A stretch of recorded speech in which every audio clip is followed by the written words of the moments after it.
Look at how big a tire I can get in here now.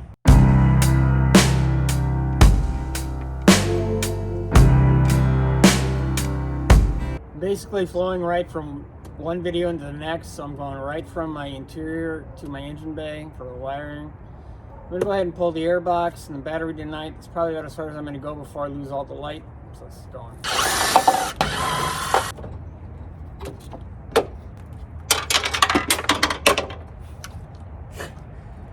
They didn't hit the floor, they're somewhere in the grill.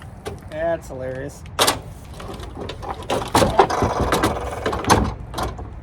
Throw this in the garage, I'm going to pull the air box. I'm going to release the air box lid catches, then I can pull the air box, pull the tube, and then I should be able to get to the bracketry and the bolts in the bottom and pull the whole thing out.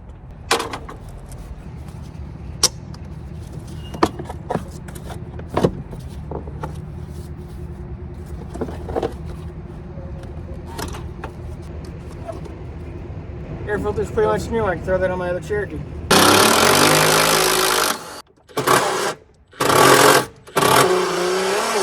Bolt might be spinning in the framework. So much for that being easy. Plus one of the bolts is missing.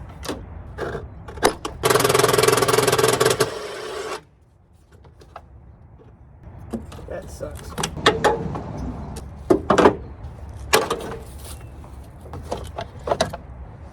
It's a Sunday airbox. It's holy.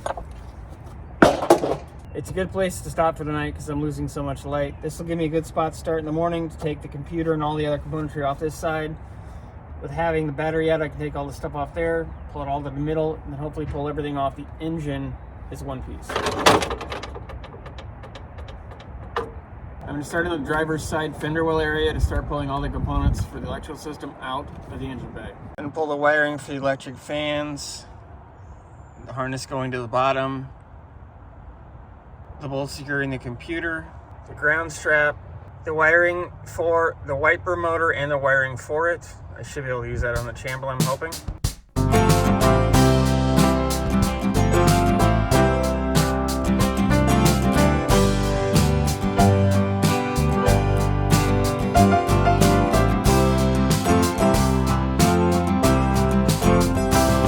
In order to pull the wiring that's going down to the horns and to the washer bottle, I'm going to have to go up under and try to remove the inner fender liner. It's not going to come off, so I'm likely going to get creative with it.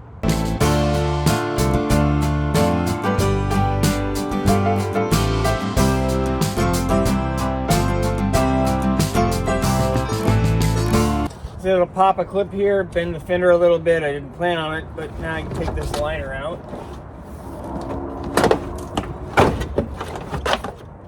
There's one small bolt here. I'm going to take that off. I believe I can twist this neck off of the bottle. We'll see how that goes.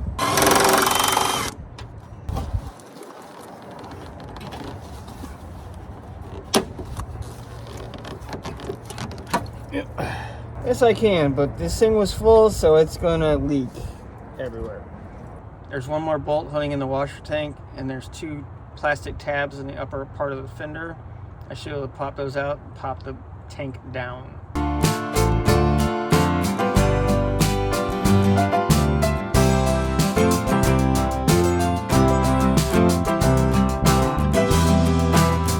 Now we should be able to get all this wiring out.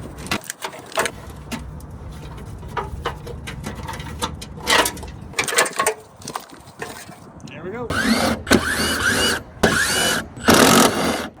I'm going to go ahead and take the whole wiper transmission out because I want the motor. The motor is connected through a bolt at the bottom. I'm not going to be able to get to it unless I take the whole thing out.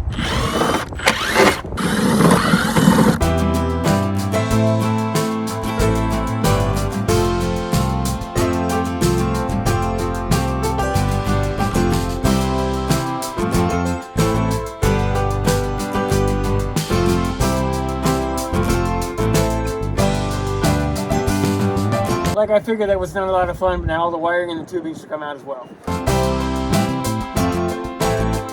While I'm here, I might as well get this Christmas tree as well.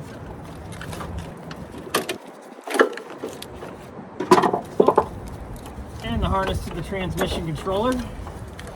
Next is going to be taking all the connectors off of the intake and the fuel injection and any other sensors. Then I should be able to lay the whole harness over there, pull that side, and then I should be able to pull the bottom parts and get it out. I also plan to take the electric fan and the fan shrouds out. I ended up getting windshield washer fluid down both my sleeves, so I had to do a wardrobe change. Pull the coolant temp sensor. I believe the injectors have a safety lock on them. Yep. These are all going to be brittle and take me a while to get off without breaking them.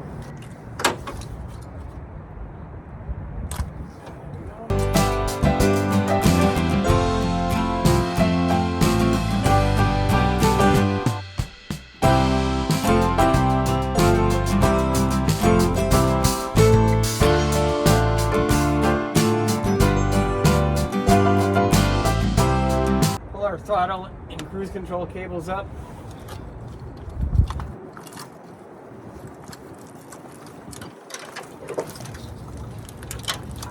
I'll pull this rear Christmas tree fastener retaining the harness.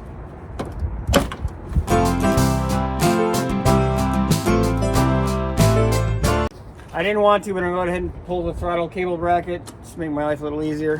The heads on the two bolts that retain the throttle bracket are almost rusted completely around. I'm not sure I'm going to be able to take it off or not.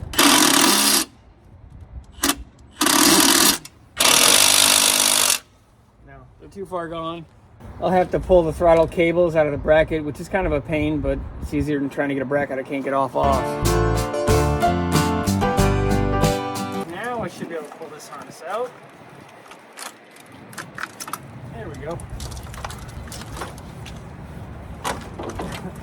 Now I can put it right back. The wiring on the driver's side is completely removed. Now we'll get to the passenger side.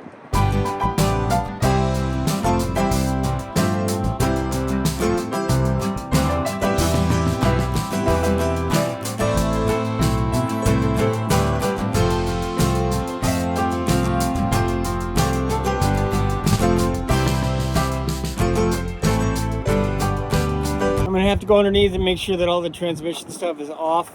But I should have all disconnected from up here. To pull the wiring for the engine harness, I'm going to have to pull the O2 sensor from back behind by the transfer case. Then I'm also going to have to pull all that wiring up from the transmission, I believe. I'll see if I can just disconnect the neutral safety switch or not from back here. With those connectors out, I should be able to pull this harness up with the harness on the engine. I shouldn't have to disconnect the neutral safety switch. I should be able to do it from the main harness itself. With this wiring off, I should be able to pull this up and through into the engine. If you want to learn how to work on a neutral safety switch, I'll link my other video somewhere around here.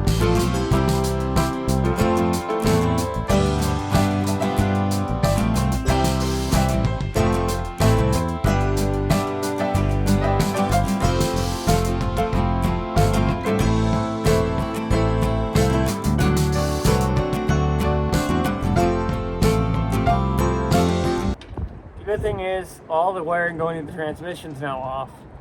Bad thing is I'm losing light, so it's probably going to be tomorrow before I get the rest of this off. Well, it's the next day. My friend Derek was over for a bit. You might have seen him in the video in the background. He was doing some of the stuff with the tank. He drained it for me, which was great. Did a little bit with this to help me out as well. I'm going to pick up where I left off, pulling all this stuff off this side.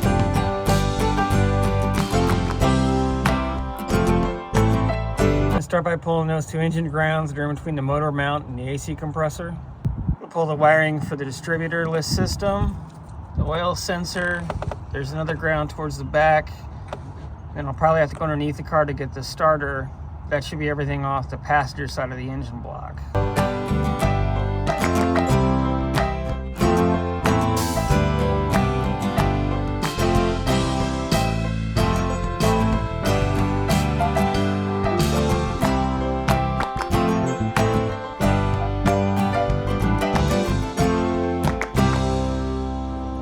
I'm going to get this connector for the AC, release the lock, and I forgot that I have to disconnect all the wiring for the alternator, and then I can get the starter, and then all the little stuff over here, out we go.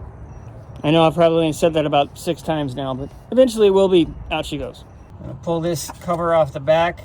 That'll allow me to get to the main lug on the alternator. Then there's a connector down here as well that I can't see. Hopefully I'll be able to see once I get this wiring off.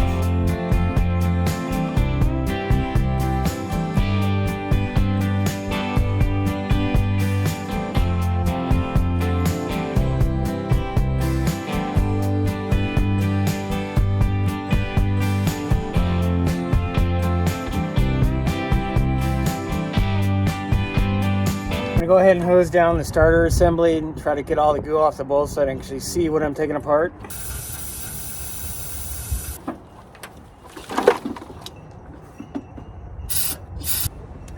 Probably got a really good shot of my elbow there. I'm gonna have to get the starter bolts and the electrical from underneath. See if I can get a different camera position. Chinook.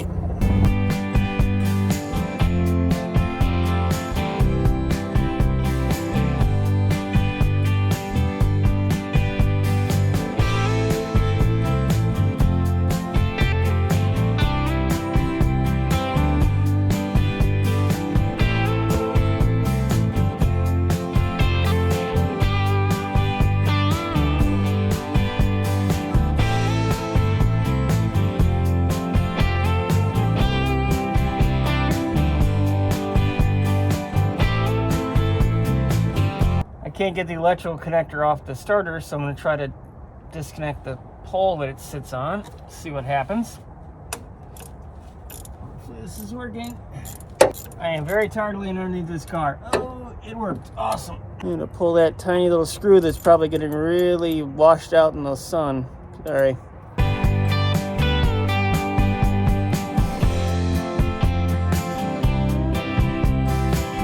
Starter wiring has an extrusion clamp connected to that mount, so I'm gonna have to cut it off or peel it off because I'm not taking that big bolt out. It's the last thing holding any of the wiring to the bottom of the engine.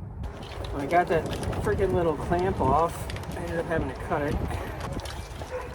Should finally everything out the bottom. This will cooperate.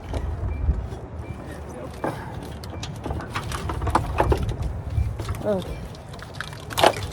All that should be left is the main fuse panel, some of the wiring for the battery, and the sensor for the front, which I'm assuming is a airbag sensor. I'll pull that after I pull all of this stuff, and then this harness should finally freaking be out of here.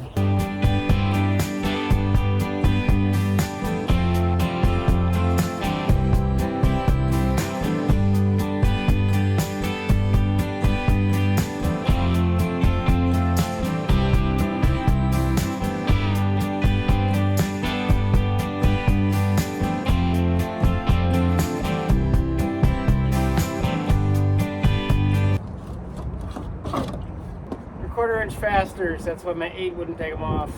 Let's start taking the harness out.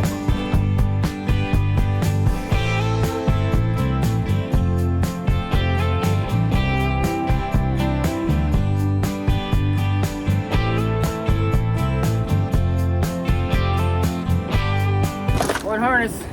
I almost forgot to take the electric fan off. Try to take the shroud off. I don't know if I really want to take the fan belt and all the other accessory components off at the moment. This might stay where it is.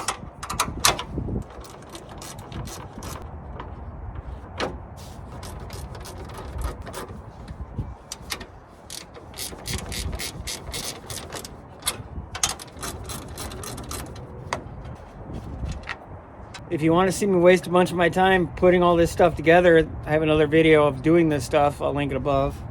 It's an early video, so you'll have to pardon the quality, the audio, and the fact that I sound like a robot.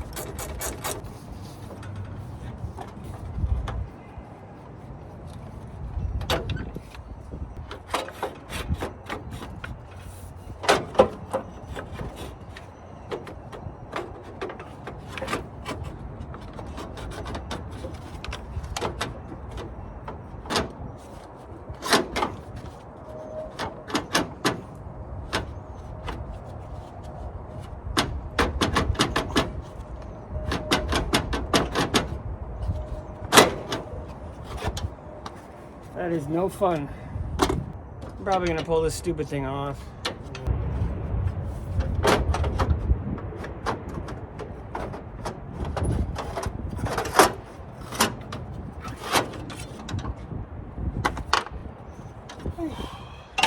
So with that, that's all the wiring. That's everything that has an electrical connector on it that I need.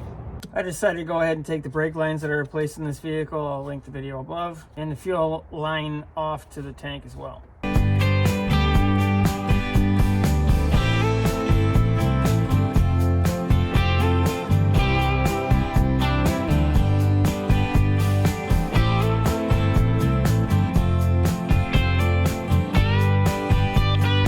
Unfortunately, this connector at the fuel rail is so nasty, it's not even worth taking apart. There's so much junk inside there, I don't even think it'll come apart. I'm going to snake the passenger brake line out of those clips off of that union at the firewall, and then I should be able to separate them and take the fitting side out through the passenger wheel well and out at the brake line soft connection. I'm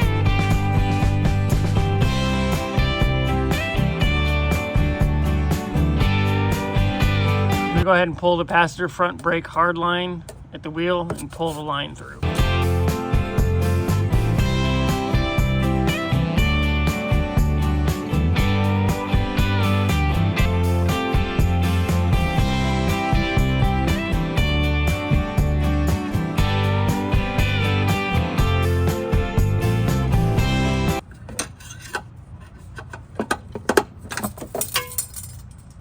Dunsky. Go ahead and pull this vacuum system in a little sensor. I believe it's for the emissions and or fuel regulation. It's not on the Chambler as far as I can tell.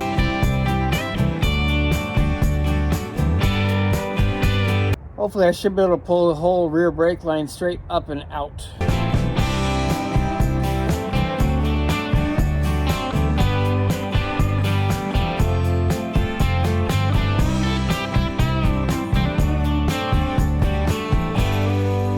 The hood cable comes through the firewall up into this grommet on the hood.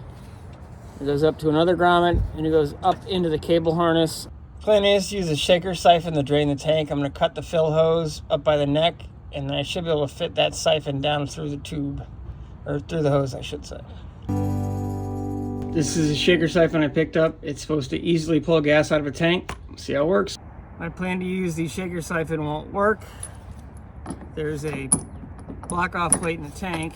I'm using the tank from the Chambler as a demonstration. So I'm just gonna have to drop the tank, and then I'll have to siphon the gas out through the top, through the pump opening. Thought it was gonna be easier, but I guess not. I'm not gonna be able to show you too much of this, but I'm gonna go ahead and pull the quick disconnect for the fuel line. And I'm gonna work to try to get these world's longest bolts off. I'm gonna use a crowfoot to get to the nut. See how it goes. Those fuel line connectors are not too bad. You squeeze either side of those plastic tabs in on the hard line, and you should be able to pull the plastic line out. Just be gentle on them.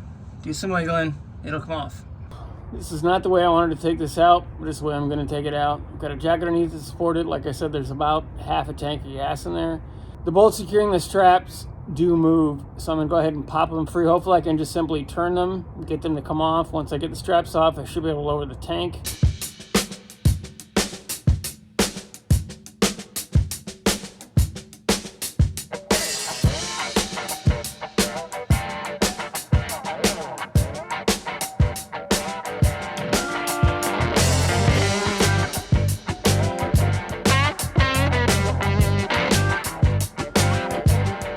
The bolts on the straps are not moving. They're actually just twisting the strap up, so I'm gonna have to find another way to do it. I'll likely have to cut them off, but I want the fumes from the gas tank to dissipate, so that'll probably be a tomorrow project. This sucks. I was really hoping this would have gone smoother, but meh. It's Michigan, it's rust. Things don't go like you want to. It's the next morning. I'm gonna go ahead and cut the bolts so I can drop the straps to the gas tank. Anytime you're working with fuel and fire, you want to have a fire extinguisher ready, which I do. This is very dangerous. Don't try this at home. I'm a mildly trained professional.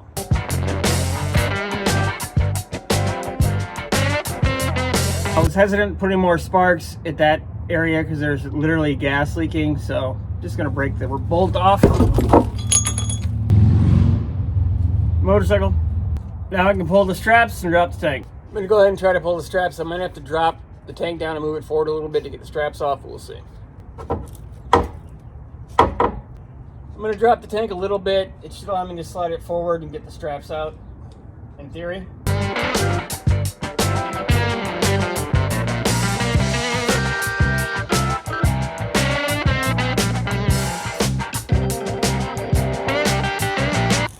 Not 100% sure how this is going to slide down and out. I'll be back. Throw that under there for a little extra support. Not sure it'll do me any good, but we'll see.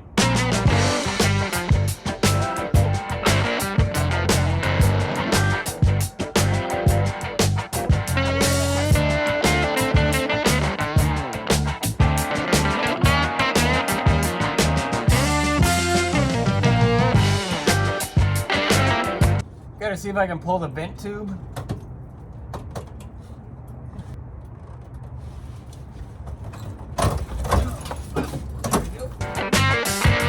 I'm gonna go ahead and blow this off, then I will pop off the fuel pump so I can drain the gas out.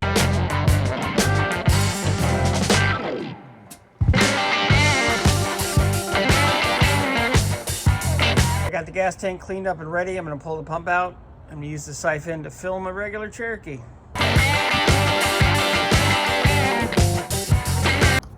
That was fun.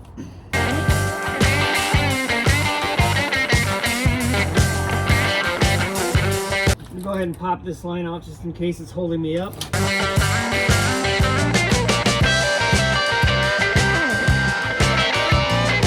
And wipe everything down again just to prevent dirt from getting in there, and then I'll pull this pump out. That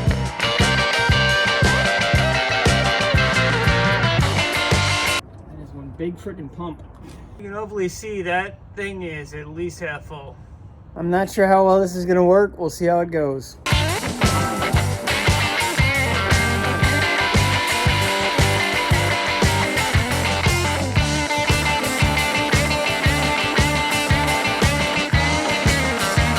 What I forgot to take into account is that whatever this thing is pulling fluid from needs to be higher than what it's flowing fluid into to form a vacuum. I can't do that with the setup I've got. I can't lift that tank. So I guess I'm just gonna have to get a transfer pump tomorrow from Harbor Freight. It's not a bad tool, it just won't do what I need it to for this situation.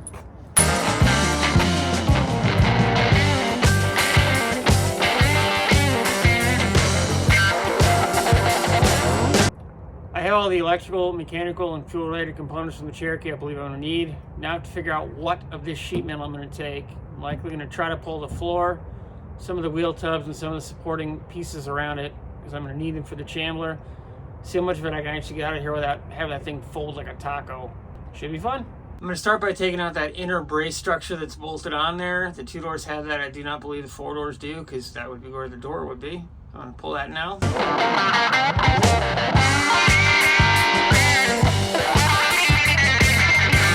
These bolt-on braces are on either side of the vehicle. They would have been under the rear seat.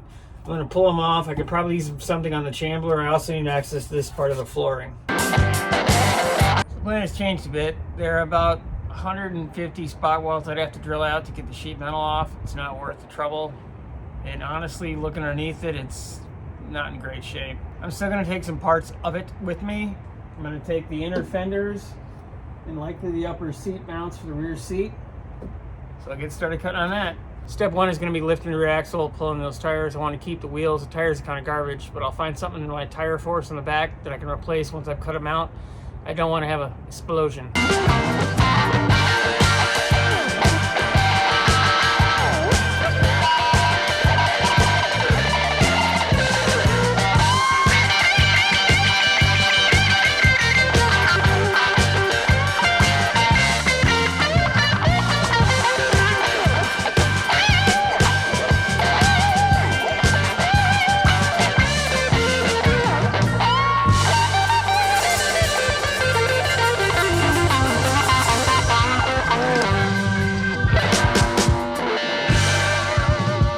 Now I'll collect the pieces I just cut off, grab some other tires from the tire force, slap a stick on the ground, and theoretically I'm done. Until I remember something else I forgot to pick off the car. I highly doubt it's going to bend in half or anything, but let's see. God, I hope I'm done. We'll see in a bit. And there it goes. I'll be following them to the junkyard. I'm going to do a real quick outro. I'm in the middle of trying to level the Chambler chassis to the floor, give myself a baseline to figure out where everything's at. I've had a great first year. I started this in April of 2022. I'm looking forward to a fantastic 2023, and I hope you follow along. Like, share, subscribe, ring the bell. Let me know what you want to see. Thanks very much for watching. See you next time.